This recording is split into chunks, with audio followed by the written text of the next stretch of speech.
غور کے ساتھ سورہ مومنون کی ان ابتدائی آیات پر غور کرنا چاہیے۔ رب فرماتا ہے قد افلح المؤمنون، تحقیق مومن کامیاب ہو گئے۔ کون سے مومن؟ الذین هم فی صلاتہم خاشعون، وہ جو اپنی نمازوں میں گڑ گڑانے والے ہیں، خشوع کے ساتھ، عاجزی کے ساتھ، انکساری کے ساتھ، ذوق کے ساتھ نماز پڑھنے والے ہیں۔ دیکھیں قرآن نے یہ نہیں کہا شروع میں کہ وہ لوگ اپنی نماز پابندی سے پڑھتے ہیں، بلکہ فرمایا وہ نمازوں میں عاجزی کرتے ہیں، وہ نماز میں خشوع کرتے ہیں، خضوع کرتے ہیں۔ نماز ہم بھی پڑھتے ہیں، ڈھیر سارے لوگ ہیں جن کا یہ مطالبہ ہے کہ میرا نماز میں دل ہی نہیں لگتا۔ پہلی بات تو یہ ہے کہ دل نہ بھی لگے تو نماز پھر بھی پڑھنی ہے، اور دوسری بات یہ ہے کہ دل لگانے کو بھی تو کچھ انسان کے پاس چیزیں ہونی چاہیے نا، کوئی ضروریات ہوتی ہیں۔ سب سے پہلی بات یہ کہ مسئلہ نماز کا نہیں، مسئلہ اہمیت کا ہے۔ آپ نے اللہ تبارک و تعالیٰ کی ذات کی، رب کریم کے جلالت کی جتنی زیادہ اہمیت اپنے دل میں محسوس کر لی، اتنا ہی نماز کی طرف توجہ آپ کی بڑھ جائے گی۔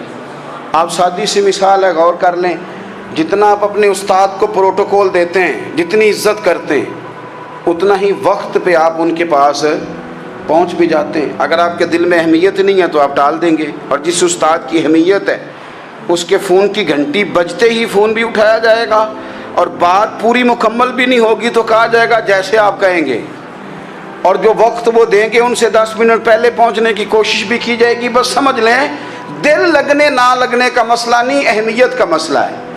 آپ جتنی اپنے مالک کی بارگاہ کی اہمیت سمجھ لیں گے، اتنا ہی وقت پہ مسجد آئیں گے، اتنا ہی شوق سے نماز پڑھیں گے۔ دوسری بات، نماز کے ترجمے پہ غور کریں۔ آپ یقین کریں اگر نماز کا ترجمہ ہمیں آ جائے نا تو ہمیں تو یوں لگے کہ ہم تو اپنے مالک کی بارگاہ میں عرض و معروض کرنے حاضر ہوئے ہیں۔ یہ سورہ فاتحہ ہی دیکھ لیں آپ، حضور فرماتے ہیں، رب فرماتا ہے سورۃ فاتحہ آدھی میری ہے آدھی میرے بندے کی ہے۔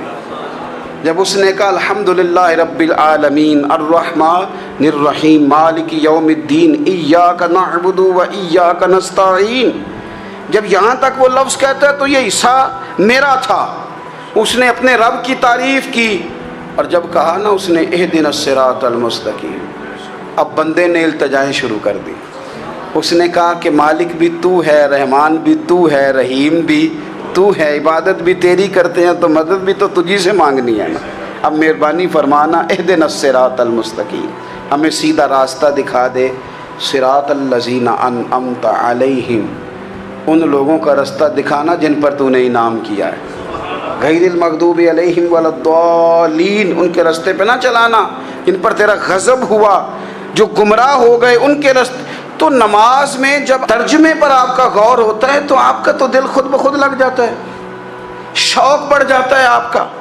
تو اتنی چیزیں ہم زندگی میں یاد کرتے ہیں، تو اگر ترجمہ بھی نماز کا یاد کر لیں اور پھر شوق سے پڑھیں تو آپ یقین کریں طبیعت کھنچی چلی آئے گی۔ ہمارے یہاں کچھ لوگ نماز پڑھتے ہیں پر بڑی لاپرواہی سے پڑھتے ہیں، کبھی ادھر دیکھتے ہیں کبھی ادھر دیکھتے ہیں، کبھی بال سہلاتے ہیں۔ وہ میں نے دیکھا ہے سجدے جا رہے ہیں تو سیانے سیانے بندے کبھی کپڑے کو چھیڑ رہے ہیں کبھی جگہ کو چھیڑ رہے ہیں۔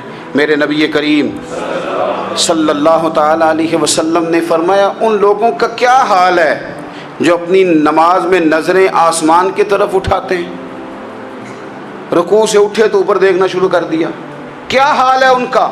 اور پھر حضور نے ایک موقع پر تو سختی فرمائی، فرمایا جو نماز پڑھتے اپنی نظریں آسمان کی طرف اٹھاتا ہے وہ باز آ جائے، ورنہ ایسا نہ ہو کہ رب اس کی آنکھیں ہی چھین لے، وہ باز آ جائے اس کام سے۔ خشوع کے ساتھ نماز پڑھے، عاجزی کے ساتھ نماز پڑھے، اس کا دل لگا ہوا ہو نماز کے اندر۔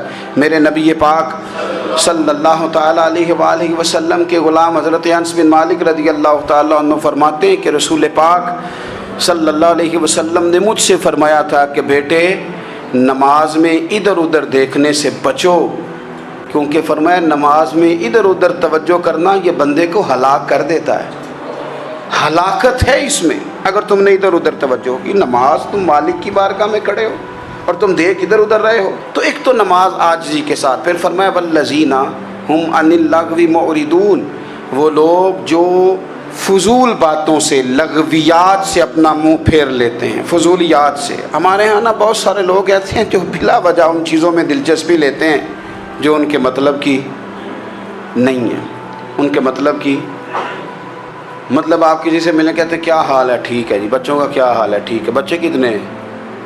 تو بھئی آپ کو جب پتہ ہی نہیں تھا کتنے ہیں تو حال کیوں پوچھا آپ نے؟ آپ کرتے کیا ہیں؟ آپ کا بڑا بھائی کیا کرتا ہے، چھوٹا بھائی کیا کرتا ہے، ابا جی کیا کرتے ہیں؟ بھئی آپ کے مطلب کی بات نہیں، آپ مطلب کی مقصد کی بات کریں، بے مقصد باتوں میں الجھنے کی ضرورت نہیں ہے۔ دیکھیں، اپنا ادارہ میں چلاتا ہوں، اپنا گھر آپ چلاتے ہیں، اپنی ڈیوٹی آپ کرتے ہیں، آپ کو زیادہ بہتر پتہ ہے کہ آپ اپنا گھر کیسے چلا رہے ہیں، مجھے زیادہ بہتر پتہ ہے کہ میں مدرسہ مسجد، مجھے زیادہ بہتر پتہ ہے اس کے اندر کون سی اصطلاح کس طرح کرنی ہے، یہ مجھ سے زیادہ بہتر کوئی بندہ جانتا نہیں۔ اب ہم کیا کرتے ہیں، جب ہم دوسرے کے کام میں مداخلت کرتے ہیں تو دو نقصان ہوتے ہیں، ایک تو اس کے ساتھ ہمارا رائے کا اختلاف ہو جاتا ہے، اور دوسرا ہمارے اپنے بہت سارے کام رہ جاتے ہیں، کیونکہ ہماری توجہ ہی دوسرے کی جانب تھی، اپنے بڑے سارے کام رہ جاتے ہیں۔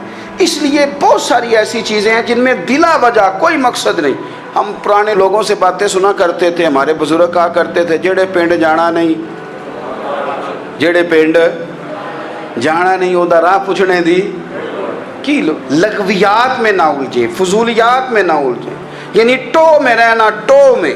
آپ یقین کریں، میں نے پرسنلی طور پہ اس چیز کو محسوس کیا ہے کہ ہمارے بہت سارے اہم حقوق صرف اس لیے مس ہوتے ہیں کہ ہماری اپنے سے زیادہ توجہ سامنے والے پہ ہوتی، سامنے والے۔ میں نے دیکھا بڑے بڑے عجیب سوال اور بڑے بڑے انوکھے سوال، مطلب یہ کہ اتنی لمبی چوڑی، اور لوگوں کو بڑا پتہ ہوتا ہے یہ فلاں آدمی جو ہے اس کے بچے کتنے ہیں، وہ بیاہ کہاں پہ ہیں، کس کس علاقے میں ان کی شادیاں ہوئی ہیں۔ اتنی تفصیلات کی ہمیں ضرورت نہیں ہے۔ ہم